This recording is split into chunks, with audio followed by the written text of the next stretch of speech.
Second. Record for whoever needs. Okay. So, good evening, everybody. Just before I start, I will say that a couple hours ago, I got an unfortunate message. And one of the daveners in Keter Eliyahu that's connected to the Koil, to the community, who has gone through, what's it called? A stroke and probably another one, just came back positive. Apparently he got corona in the hospital. So I will dedicate this shiur for him, for his refuah, and hopefully we'll hear good news quickly for Menashe ben Sultana. Okay. So should have a refuah shalema quickly. So, continuing now in the shiur that we are up to, we're talking about the Bitachon, we're talking about the power of trusting in Hashem, the ability of trusting in Hashem, and we're still at the point of the Hakdama, of the way into the Shaar Habitachon. So, says the Chovos Halevavos, says Rabbi Bechaya, and he says like this. One of the most amazing powers of Bitachon and what biggest benefits is how we actually live our lives in this world. And it's a very interesting thing. There's a Mishnah in Pirkei Avos that says, Mishnah says like this, Pas b'melech toichel, u'mayim b'mesurot tishte, v'ala oretz tishan. Right, a way for a Talmid Chacham to live is to eat minimum amount of bread and water and kind of keep a very simple and humble life. The amazing part of it is that it says at the end, you do that, you'll have a nice life, you'll be merited for the next world and a nice life in this world. It's something that it's very uneasy to realize and to remember. Why is the fact that you're going to Chovos Halevavos, the Michtav Eliyahu speaks about it. He gave once to Musar and Ponovich. Actually, it's a shmuz he gave about 60 years ago, I'd say, or 50 years ago, at around these times, before Tisha B'Av, to explain, which we're not going to go into the whole concept. However, the one thing that he does say very clearly, he says that you have to live a certain way of lifestyle to understand this Mishnah. When the Mishnah comes and tells you that you will be happier in this world by living off a small amount of bread and water, there's got to be a good reason for it. And the reason is, a lot of it is the foundations that we're going to see here with the Rabbeinu Bechaya, especially a specific concept that we're up to now in the Chovos Halevavos. It says the Chovos Halevavos like this. And I'll just mention, obviously, that any questions are welcome. You could either ask or just write, and I'll reply to it. So if anything I say wants to be questioned or asked, go ahead. I'm happy and waiting for it. So he says like this, Umehem she'aboitech ba'elokim yevienu avtachato alav shelo ya'avod zulato v'shelo yakaveh le'ish. It says one of the biggest presents we can get, and that will make us feel happy and calm in this world, is that we don't need to serve, and it's a harsh word what he uses, but if you completely trust HaKadosh Baruch Hu, you don't need to serve anybody else in the world. Which means there are many times that we have to approach other people in a way that we don't feel comfortable just because we need them. So for instance, we could have a situation that somebody goes to work and his boss hurts him. He humiliates him. He offends him. He is being extremely unfair. We could have a situation that the person has a client that's being extremely unfair and offensive. If a person doesn't realize that his parnassa is from Shamayim, if a person doesn't realize that he can completely rely on Hashem, then he's scared of these people. He's scared of his boss. He's scared of his clients. He's scared of anybody that could help him in the community. We know sometimes there are people that are donors in communities that can sometimes behave maybe in an inappropriate way, and nobody's brave enough to tell them that they're being inappropriate, because we have this fear that maybe one day I'll be stuck and this guy will help me. Maybe one day I'm going to need him and I'm going to need to rely on him. So we deal with things that are unfair, unacceptable, just because of our fear that we're not going to have our basic needs. So therefore, we're going to accept more than we should. We're going to behave wrongly because who knows? I need to serve this guy, and we can literally become almost slaves to these people, to the point that if a person doesn't realize that Parnassa is from Shamayim, and his boss calls him at 1 o'clock in the morning, or maybe that's exaggeration, at 8 o'clock in the evening, and he's now having dinner with his family, and his son or daughter just came up to him and says, Abba, Tati, I need to speak to you about something that happened in school, and his boss calls now. Although the person knows that the right thing is to not answer and to focus on my child right now because my child needs me and I'm a father, but if you can't trust Hashem, then you're scared and you have to take that call. You sometimes don't even have the courage of saying, okay, I'll call you back. I'm not saying ignore your boss or your client. I'm saying send a message and say, I'll call you back, or call him back later. But the fear of we're going to lose our parnassa, we're going to lose what we have. If you don't know and don't realize 100% comes from Shamayim, then you may do things that you're not happy about yourself. And it makes you feel uncomfortable. It makes you sometimes agree with even things that come to you, even on your ruchnis level.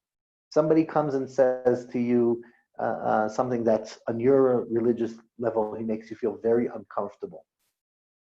If you feel that all your finances come from that person, you're not going to say anything. You're not going to come and say, well, you're completely off, you're completely wrong, and you'll accept it as is because you don't have that certainty that you can manage in the world without this guy. So you have that fear. And by the way, even financially, it could create fear the other way around. By the way, it can also go, I've heard many times from bosses that they know they have a certain worker that's damaging their business. And I said, so why don't you fire him if you're losing money? Because I'm scared. That employee knows all the clients, that employee knows how to run the business, that employee knows how to do, I don't know how to find another employee, I don't know how to train another guy. So I'm actually damaging myself by keeping him in the business because I'm scared of the next move. And our biggest enemy in life is fear. So if a person is too scared to realize that Hashem is running the world and Hashem is deciding how much he'll have and when he'll have, so, and he thinks that he needs to rely on human beings, then it will affect him tremendously in his business. He will take behavior that he wouldn't want to accept. He would keep workers that are creating damage. He will lower his ruchnius level because he's going to let people speak to him in a way and tell him things that he wouldn't accept just because he's scared that, it's my boss, it's my client. They used to say by us that this guy's assistant, he loves his boss's humor. Every time his boss says a joke, he laughs. So somebody said, well, his boss must be a very clever guy. So they said, no, the assistant is a very clever guy. And that's why he laughs every time his boss says a joke. Not necessarily because he believes in it, because he knows it's his space. And we need to realize that can affect us tremendously if we don't have the confidence and the understanding that we can trust Hashem. He continues and imagine that you know that if you're doing the right thing, your parnassa is in Hashem's hands, then you're not scared of them fighting you back with you. You're not scared in the community. You're not scared in your day-to-day life. Now, obviously, we don't need to go into conflict and we don't need to fight with people and we don't need to do anything wrong. But we also can't live in a way that whatever anybody will tell us we'll accept because we're scared of what's going to be if they don't like us? What's going to be if they don't support us? What's going to be if we're going to be in their bad side? To the degree even that sometimes he says we're not even talking about, let's say you see somebody like that doing an avera, and you feel halachically you're obligated to say something. I'm not, and by the way, I'm not going into this place at all of that it's our responsibility to go to tell people if they're doing a mistake. There's many halachas in that area, and it's not so simple. And definitely not from the place to come and correct other people because we don't feel comfortable with what they're doing. In order to do teichacha, it has to be completely because that's what Hashem wants and that's the right thing, not because we don't like the fact of the way they're behaving. However, the concept is here that you could have somebody that has a lot of money and has a strong position in the community, or he's your boss, or he's somebody that has influence in the country or in the media or in politics or whatever it is, and you know you need to say something halachically, you need to tell him something, you just don't have the courage, because how can I risk my future, my parnassa, my kids, by upsetting this guy? Once you realize that you're not risking anything by doing what Hashem wants, once you realize that you can't lose from doing the wrong thing, you can't lose from doing the right thing. If you cannot lose from doing the right thing, then you have no problem. You can go ahead. And by the way, he brings that to Novi Yeshaya. Novi Yeshaya himself says, Vashem Elokim ya'azor li, the HaKadosh Baruch Hu is going to support me, is going to help me. Al kain, that I had the courage. Al kain lo nichlamti, al kain samti ponai kechalomish ve'eda kelo yevosh. Just because I had bitachon, I was able to reach these three things. And what are these three things? First of all, he said I wasn't embarrassed. What does it mean embarrassed? He says by definition, getting tzedakah from somebody, getting chesed from somebody is embarrassing. He said being supported, people feel very uncomfortable. It's humiliating. He says when I knew 100% that Hashem supports me, then I don't need to go and get help, because I can trust Hashem in that way that I can feel confident that it will take place. And I think I mentioned it before, but I found a sefer once. One of the big admorim, he once realized the Erev Shabbos that he literally has nothing to feed his kids for Shabbos, and he has nothing for his family, and he needs to go ask for help. So he went down to somebody in the community and he knocked on his door, and he knocked on his door for help, and he left. The guy is sitting in the stable, and he goes and he knocks. I think I even said it last week, and he says, he opens the door, he doesn't find the guy, he looks around, he found his Rebbe. He says, "What are you doing?" "I came to ask you for something." He said, "But well, why'd you leave?" He said, "Because my level of hishtadlus was to come knock on your door. Now you'll give me, you won't give me, it's not my hishtadlus, I'm not concerned about it." Now not everybody's on that level. But if we realize that Hashem will give us what we can have, what we should have, once we've done our hishtadlus, we don't have to do things that are uncomfortable, because it will come. So if somebody, let's say somebody by definition it needs a certain amount of money, and he knows that getting it from tzedakah from a certain person will humiliate him. If he's done his ishtadlus, he doesn't need to approach that person. Hashem will send it either from a friend that he does feel comfortable from, or Hashem will send it in a different way, in a job, in an offer, or whatever it is. Because a person will have what he needs, and he doesn't need to choose what to get. Chazal tell us that if somebody steals, one of the things he's charged with in Shamayim is a lack of emunah. Why lack of emunah? Because if you need to realize something, that if you took something without permission, that means from Shamayim they decided that item you would have gotten. It was just your choice if you're going to steal it and be an evil person, or you're going to get it from Shamayim in a proper way. So if you think that you're gaining by stealing, that's a problem in Emunah. It's a problem in trusting Hashem that you will get what you need. One of the amazing things is, there's a story that once the Brisker walked into his house and he saw that his daughter's very stressed out. He asked her, what's wrong? And she said, the currency. Look outside, the currency is falling apart. Every time I turn around, everything I own is worth less.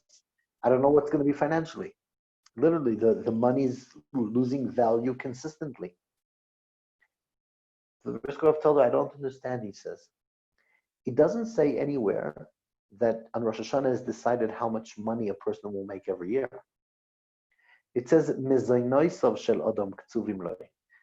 your food, your needs, it says what you'll get throughout the year. There's zero relevance to the currency. He says, if Hashem decided you're going to have an amazing sushi this Shabbos, could it be that you'll spend the money and buy it, and Hashem will send you money? Yes. Could it be that you'll have a guest for the meal, and your guest will actually just come over and say, oh, we brought a sushi, because that's what we decided to bring for the meal? Could it be that you'll have the bracha in shul, the kiddush in shul, and suddenly somebody will decide to bring the sushi for everybody? All of these are comfortable situations. Nobody says you'll get the money for it. It just says that all your needs will be covered in a respectful way. And when a person sees that, you can see it consistently. You literally can see it consistently. I could tell you from my personal experience. I know, Ryan, you've heard it already. You'll have to bear with it. But a story that happened in our house 2-3 weeks ago. We have a person who's been with us for a long time every Shabbos, and since lockdown, he's been by us consistently. An Israeli guy who enjoys chilbe. So we brought it from Eretz Yisrael, we make it every week.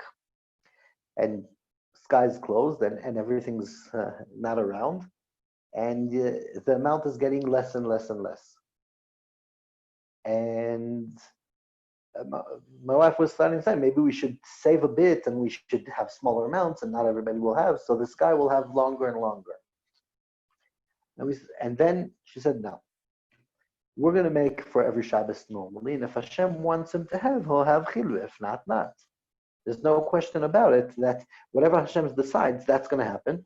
We need to do our ishtadlus, but we can't. We can't bring from Israel now. We don't know where to find it here. So we'll have the first Shabbos that it was completely finished. One of the kids was talking about something, a whole different thing, and my wife said, don't worry. If Hashem decides that our guest will have chilbe, he'll have. In that moment, it literally happened 2 weeks ago by us.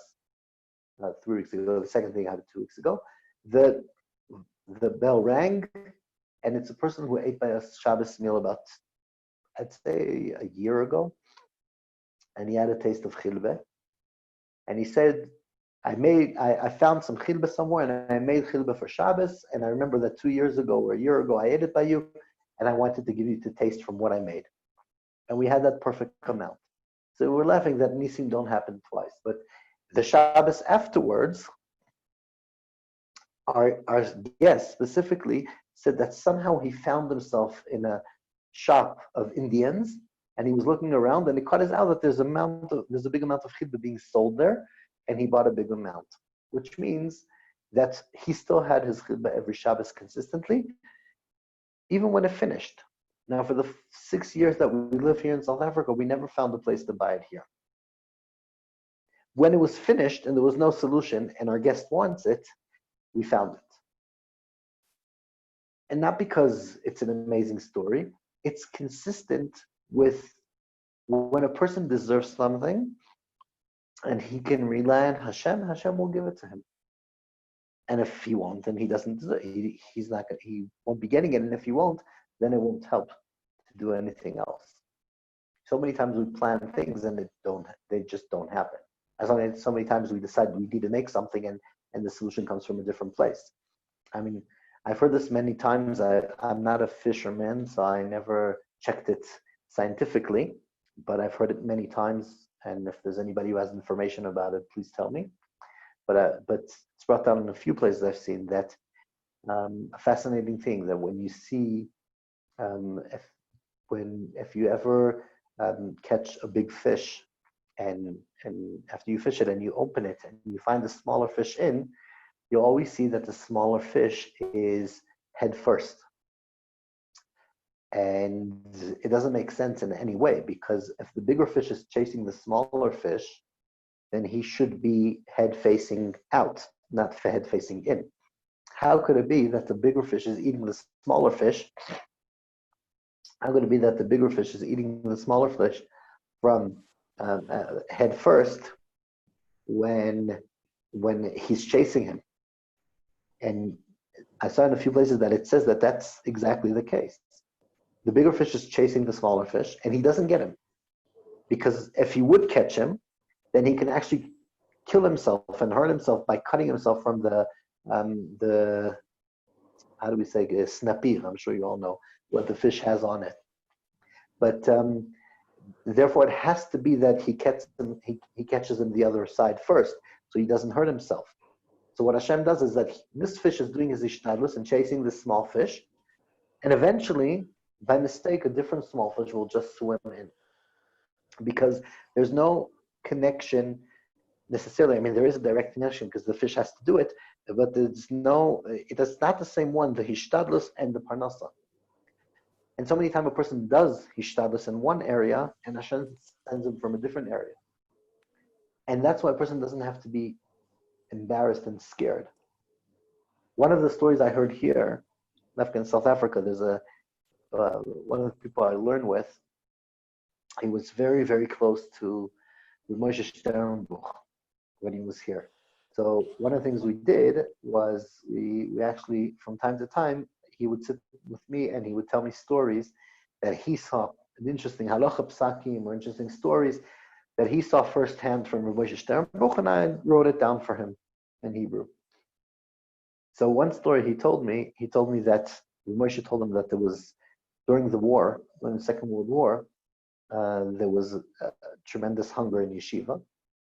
And what the yeshiva did is he sent out every night a different bacher to go around to all the people in the community to see if there's any leftovers from supper, any bread or anything that he can that can support the other bachrim in yeshiva. And Rabbi says that there was one night that it was his shift, and when he was saying the story, he referred to it as the worst night of the war. That's how he referred to it. The worst night of the war. He says there was bombings every moment in London. He said, kept on getting and just to realize those bombings, how my grandfather described it to me, because he also ran from the Nazis. He said that you'd hide, and the planes would fly, and once you heard the motor turn off, you knew that the missile's coming down. And if the motor became quiet over you, you knew that that's the last thing you're going to hear. But so there was no direction. It went until the motor stopped. Anyways, he says, bombing all over. But he said on top of it, he said it was the worst lightning and thunder and rain and cold. And he said it was a horrible night. Tremendous lightning and thunder and freezing cold. And he couldn't go. And he's struggling so hard to go get some stuff for the yeshiva. And he said it was the first night and the last night that it happened to him in his life that he went through a whole night knocking on people's doors and did not one person opened. It was too cold, maybe because of the heavy rain and hail and the lightning, they didn't hear him. No, not one person opened the door. And he felt horrible because he knew that's the food for the whole yeshiva.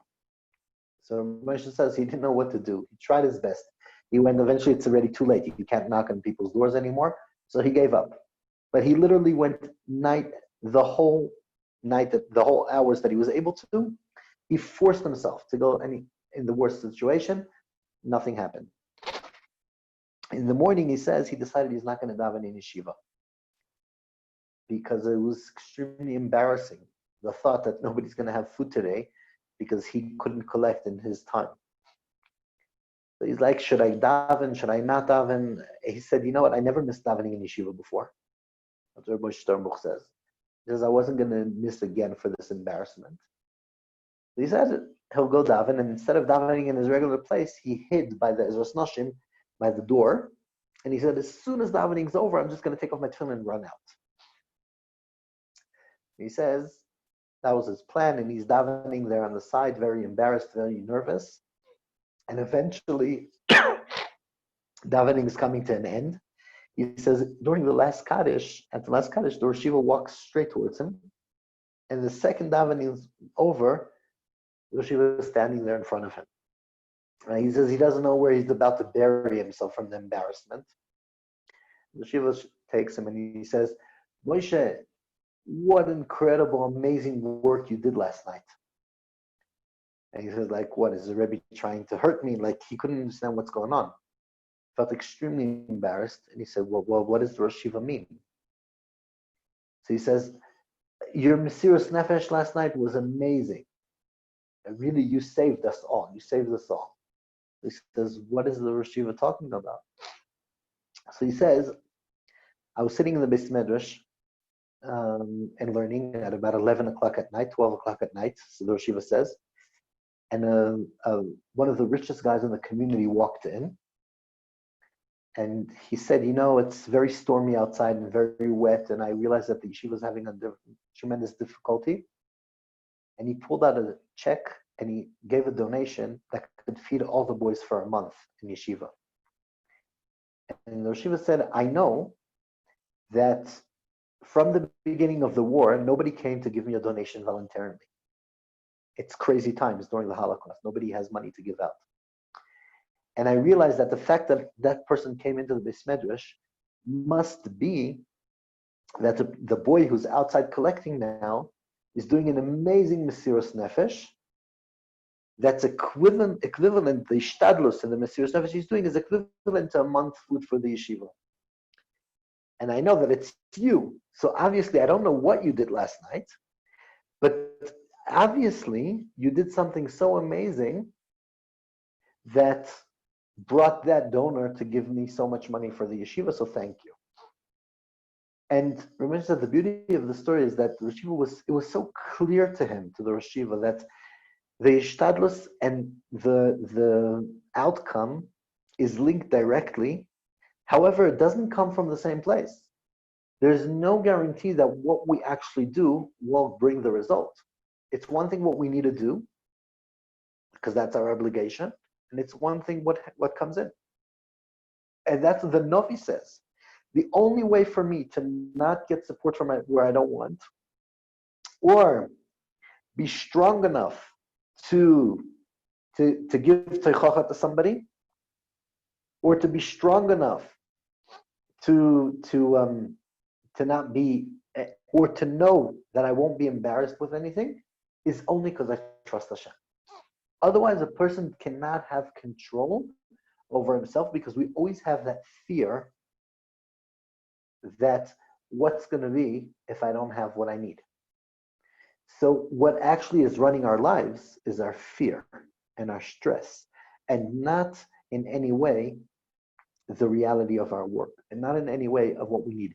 And therefore, if a person knows that he's in Hashem's hands and he's doing the right decision, and Hashem, and then he's relaxed. How do we know if a person has to do this for Ishtadlus or not? So we're going to be discussing quite a lot of that, but I'll just start touching on it. There's no way that a person has to do Ishtadlus, that HaKadosh Baruch Hu expects him to do Ishtadlus, if it comes in the price of his Yiddishkeit. So if somebody has to do a Ishtadlus, and because of that Ishtadlus, he's going to have to take off his religious morals, that's not the right Ishtadlus. If somebody has to do Ishtadlus, and because then he has to take, not even religious, he has to put his family and himself in a very uncomfortable position, that's not what Hashem wants from him. A person doesn't have to put himself in a position that he feels he's doing the wrong thing. So if you have a feeling you're doing the wrong thing, and it doesn't matter if it's from a religious level, or you have a feeling you're doing the wrong thing because you know that as a parent or a spouse, you shouldn't be ignoring your family right now. If you feel that way, then that's not your hishtadlus right now.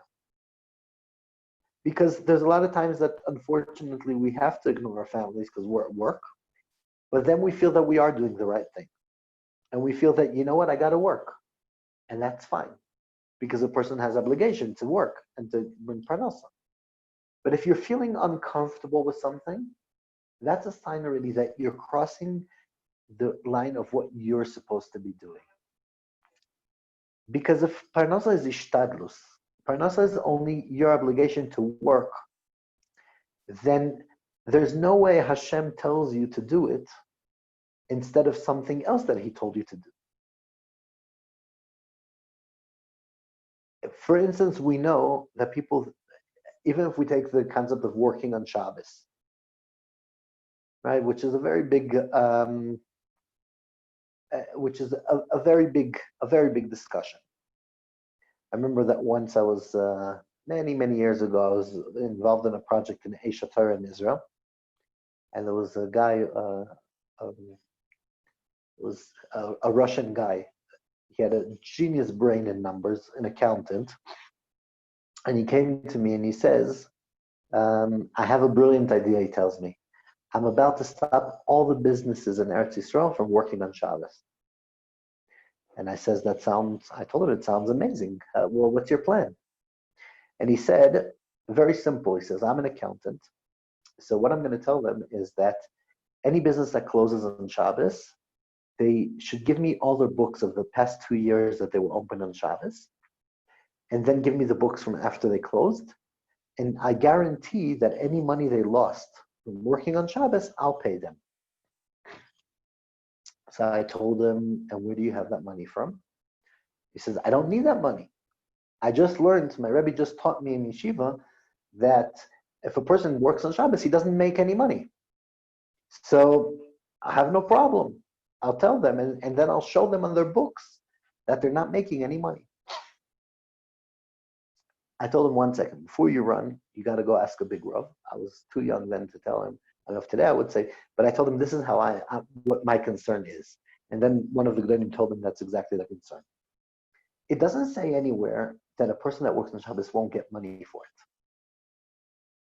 And there's a very big chance that if you look on the books, you will see that a person that works on Shabbos is making money.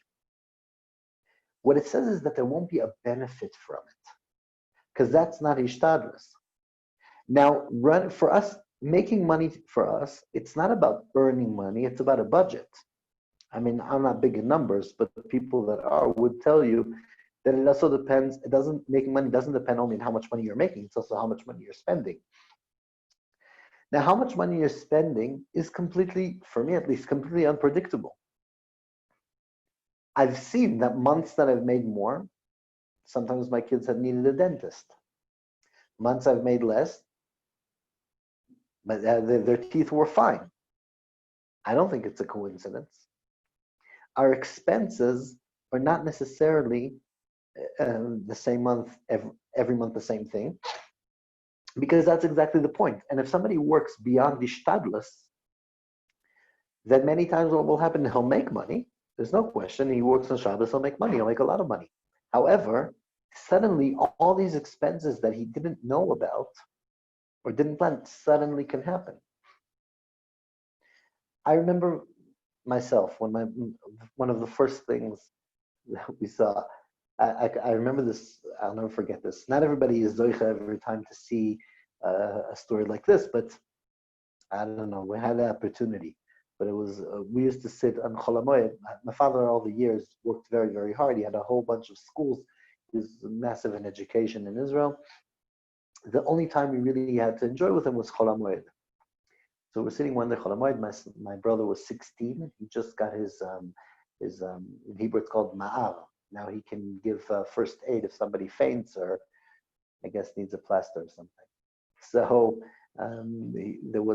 he comes and after the meal he says, he asked my father, no, Can't be that he was 16 because he had a license already. He was probably in the 18 or 19.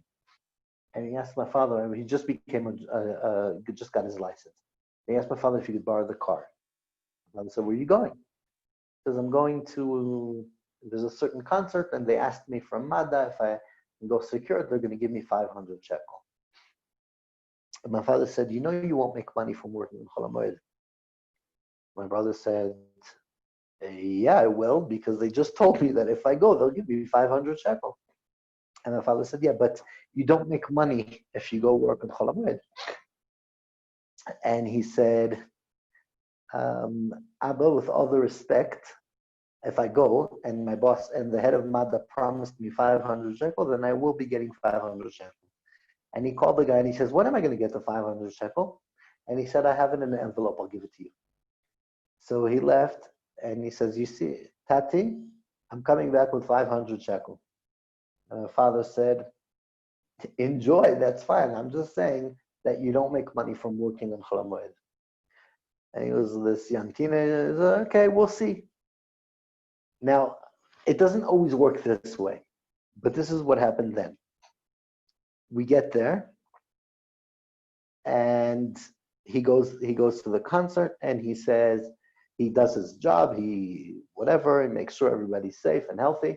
He comes back home, he puts an envelope with 500 shekel on the table, and he says, you see? And my father says, I see. I'm still telling you, there's no way you made money from that event. And he said, you're right. And he took out a ticket and he showed my father. And apparently what happened was, if you park wrong in Israel, you get a 100 shekel ticket. But if you park on the sidewalk in a public event, it's 500. And apparently the yellow line was the sidewalk. And when he parked by the event, he was like 3 centimeters onto the line without being able to see. And a cop came, and when he came out of the event, he had a 500 shekel fine on the car. I'm not saying that's how it works always, but that definitely was a message for me. And we see that a person that does hishtadlus, by definition, it can't be something that Hashem doesn't want from you.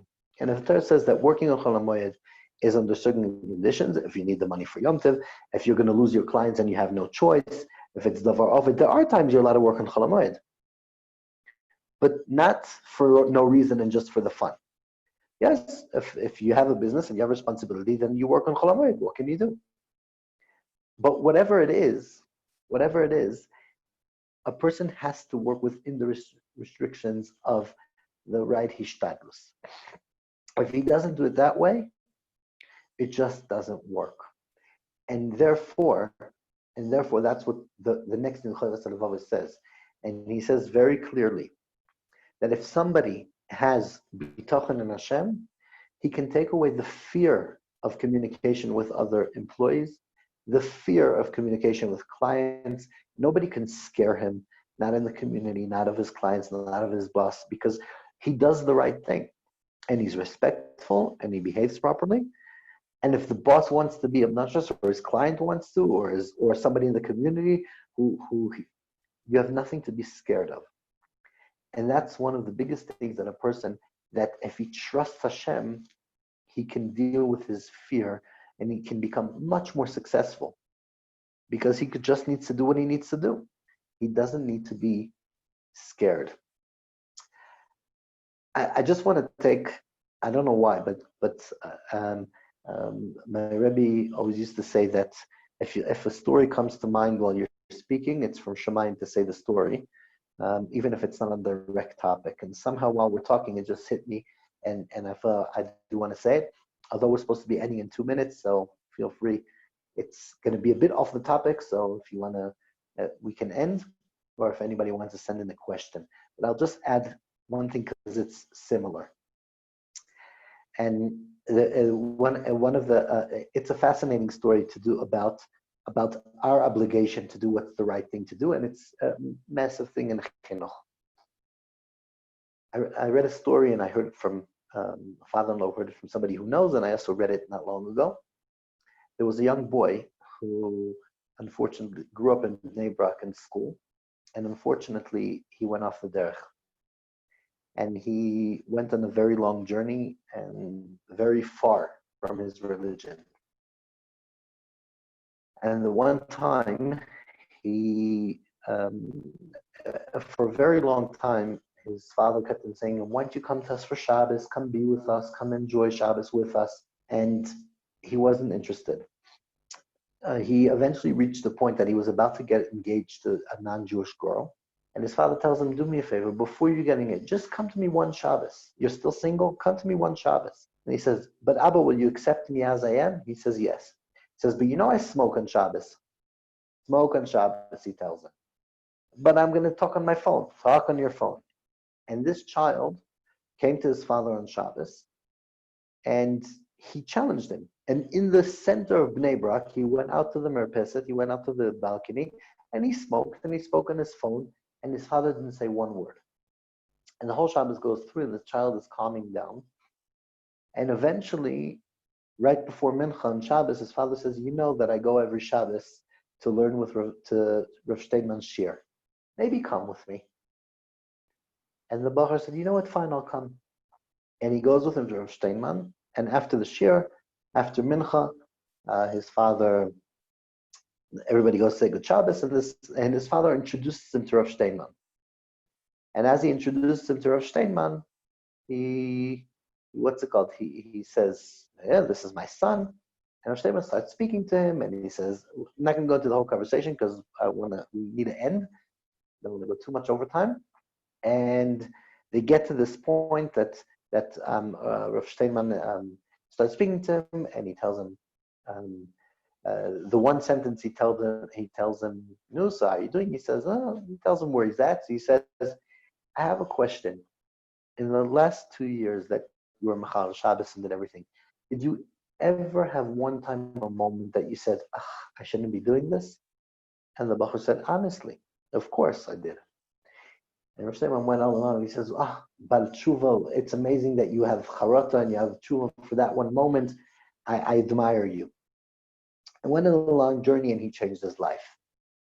That's not the story that I want to say. What happened afterwards is when he came and met his friends tell him, what are you, crazy? We understand that Rav Steinman got you back interested, but why did you go to him? You're so deep in your journey. You know who Rav Steinman is. Why did you go? He says, because I had an instance with Rav Steinman that I can't resist going to him. He says, what happened was, he says, when I was in school, in primary school, there was once a test. And the whole school went to be tested by Rav Steinman, and everybody was asked a question, and he answered, and Rav Steinman gave him a sweet. He says, and as they're going, he says, my turn comes to Rav Steinman. Rav Steinman asks me a question. He says, I went blank. I didn't have an answer. He says, I don't know, I'm standing there like a goylem, I have nothing to say. So Rav Steinman says, okay, forget it, he gives me a different question. And he says, he gave me another question, nothing, blank. So Rav Steinman says, you know what, he gives me an easier question, 3 questions, blank, he has no idea. Okay, Rav Steinman says, go ahead. He didn't give him a sweet and he moved on. He says, everybody went, everybody got their sweet. He says, as we're starting to leave, Rav Steinman tells the Rebbe, points at me and he says, tell him to come back to me. And he says, I walk back to Rav Steinman, and Rav Steinman says, I want you to know one thing, that in Judaism, he tells him, we don't have an obligation to succeed. We have an obligation to do. And just like in Parnassa, also we have Ishtadlus, and our Ishtadlus is one thing and the Parnassa is from Shamayim. He says, also when you learn Torah, a person is obligated to work and learn Torah. He remembers, he doesn't remember, he tries. That's not the issue. It's not about results. It's not a degree. It's about learning. He says, now every child, so he says, if that's the case, every child I ask the question, how can I give them a sweet for knowing the answer if in Judaism, it doesn't matter if you know the answer, you need to learn and you need to work. So the boy says, I don't know. So Shimon says, exactly. I gave them for the question. Because I asked them a question and they had to think in learning about the question, I gave them a sweet. Therefore, since every one of these boys I asked one question, I gave them one sweet. However, I asked 3 questions, so I need to give you 3 sweets. Because 3 questions, 3 times you thought of an answer, you knew the answer, you didn't know the answer, that's not relevant. That's already a separate point. I owe you 3 sweets, and he gave it to him. I just didn't want to give you in front of everybody, so not everybody will be jealous, so I called you aside, and these are your sweets. He said that I couldn't resist. I just remember that I know it's about chinuch and it's not about this, but we just got to remember that our goal is to do the right thing, to figure out the right thing and do it. And it's not the accomplishment, the result is not in our hands, and it's not necessarily what we're obligated to do. And as long as we take our days and we work to do the right thing, we don't need to be stuck with what will happen and what will be the result. Thank you. Thank you everybody for joining, and I will wait another minute. If anybody has a question or a comment, feel free to ask or write, or we could end. Thank you very much. Pleasure. Thank you. Bye-bye. Thank you. Thank you. Thank you very much. Okay. Have a good night, everybody.